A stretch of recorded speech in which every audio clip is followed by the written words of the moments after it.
Imagine waking up to the smell of fresh rain on the banks of the Brahmaputra River. You aren't just anyone. You are a prince, a scion of the Acharya Chowdhury family in Muktagacha, Mymensingh. Before you even open your eyes, you hear the distant sound of a temple bell and the soft ripples of the palace pond. Your home? A 100-room marble palace with spiral stairs and hidden courtyards. Your morning snack? A sweet so legendary that people travel across the world just for one bite. But behind the silk robes and the gold-trimmed umbrellas, your life is a delicate dance between ancient power and the changing soul of Bengal. Welcome to your life as a Zamindar prince. And trust me, it's a story made of pearls, secrets, and the finest sugar. Chapter 1, The Legend of the Pearl. Let's start with the name, Muktagacha. It sounds poetic, doesn't it? But there's a real history here. In the mid-1700s, Sri Krishna Acharya, the founder of this dynasty, arrived in this region. Legend says a local blacksmith named Ramram gave him a gift, a massive, glowing pearl. In Bengali, Mukta means pearl. To honor this gesture, the area was named Muktagacha. As a prince, you grow up knowing that your family didn't just take this land, they were invited into its heart. You live in the Muktagacha Rajbari. It's not just a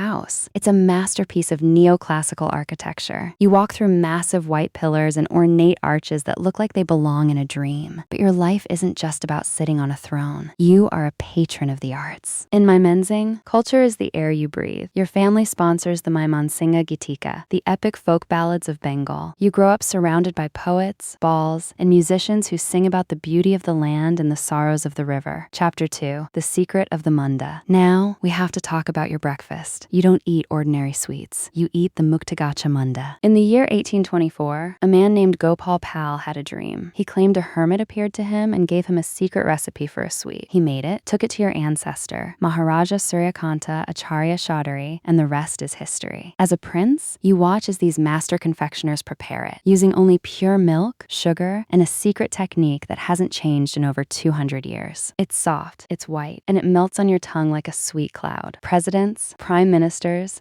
and even famous leaders like Netaji Subhash Chandra Bose have sat in your halls just to taste this. To you, it's a daily treat. To the world, it is the queen of sweets. You understand that in Muktagacha, food isn't just eating, it's a legacy. Chapter 3, The Resign of the Maharaja. Your daily life is spectacular. When you travel through Mymensingh, you don't go by carriage, you go by elephant. The Zamindars of Muktagacha were famous for their elephants. Imagine sitting atop a giant, decorated beast, looking down at the lush green fields of Mymensingh. You pass by the Shoshi Lodge, the famous crystal palace of the city. You see the Brahmaputra River, its water sparkling like diamonds under the Bengali sun. But being a prince here means responsibility. You manage thousands of acres. You build schools, libraries, and hospitals. You are the judge, the protector, and the father of your people. Mymensingh is known as the city of education, and your family is the reason why. You feel the weight of thousands of eyes looking at you for leadership. It's a life of luxury, yes, but it's a life of duty. Chapter 4, Drama and Decadence. When evening falls, the Rajbari transforms. Your family loved the theater. You have a dedicated stage inside the palace for Jatra, traditional Bengali folk theater. The lights go up, the drums start beating, and the air is filled with the scent of jasmine and expensive attar perfume. You sit on velvet cushions, watching stories of gods and heroes. But look closer at the palace walls. There's a revolving stage, a technological marvel for that time. Your family was obsessed with progress. You brought the first cars to the region, the first cameras, and the first printing presses. You are a bridge between the ancient traditions of the East and the modern wonders of the West. Chapter 5, The Fading Echoes. But time